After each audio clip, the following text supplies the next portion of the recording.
Kung kayo pa mga bossing ko ay bibili ng bigas, mainam na wag niyong hahayaan po ito na nasa may sako lamang or kaya nasa plastic.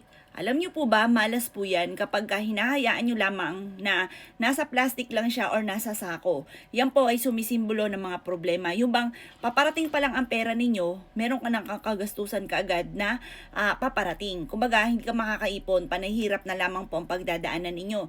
Kaya mainam mga bossing ko ng inyo pong bigas, pag naibili niyo na siya ay isalin niyo kagad sa lagayan. Ano ang pinakamaswerte ng lagayan ng bigas? Ang pinakamaswerte ay porcelain or kaya po ay ceramic. Kapag kayo ay naglalagay mga bossing ko sa plastic, ang dulot po niyan mga bossing ko, kasi ang plastic mainit po yan eh. Yan po mga bossing ko, kahit anong gawing kayod ay saulat wala. Kaya mas mainam mga bossing ko, dyan po sa banga, sa base nyo po siya ilalagay na ceramic or kaya po ay porcelain. Ang banga mga bossing ko, humuhugong po yan. Yung hugong po niyan mga bossing ko ay nag-a-attract ng pera, nagtatawag po yan ng swerte.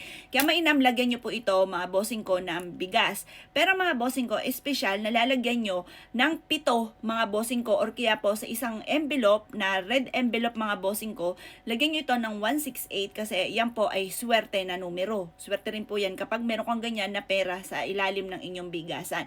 Bago nyo ibuhos mga bossing ko yung inyong pong bigas. Kung kayo po wala pang ganyan at hindi nyo pa nagagawa po yan, itry nyo pa mga bossing ko yung pinapayo ko po sa inyo at mapapansin nyo parang yung swerte ninyo bumubusa. Yung parang ang bilis ng pasok ng swerte mga bossing or kaya ang inyo po negosyo lalakas po yan.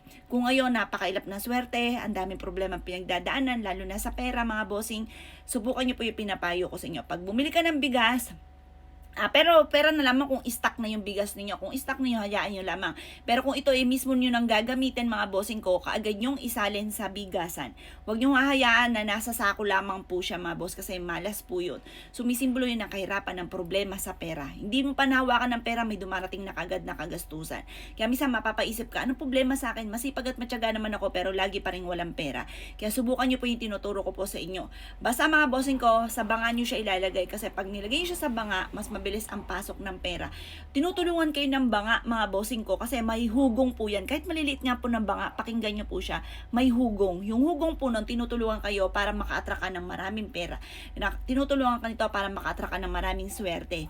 Kaya kung kayo pa mga bossing ko ay may mga plastic na bigasan or kaya po hinahayaan nyo na nasa plastic tapos doon nyo natatakalin, malas po yun. Mag-ati ka kahit maliit na banga mga bossing ko. Magsimula ka sa maliit kung wala pang kakayahan ng malaki. Ngayon pa mga bossing, mapapansin nyo po yan hanggang sa nagkaroon ka na ng pera na pambili ng malaki, palaki na po siya ng palaki. Ang pinaka-the best na lagayan naman ng bigasan, di ba ito yung silangan sa gawing kanan sa sulok, doon nyo po siya ilalagay. Huwag siyang ilalagay sa ilalim ng inyong lamesa or kaya sa ilalim ng hagdanan. Malas po yan. Doon nyo siya ilalagay. Ito silangan sa gawing silangan sa sulok, doon nyo po siya ilalagay at obserbahan nyo mga magaganap. O siya mga boss ha, good luck po sa inyo po lahat.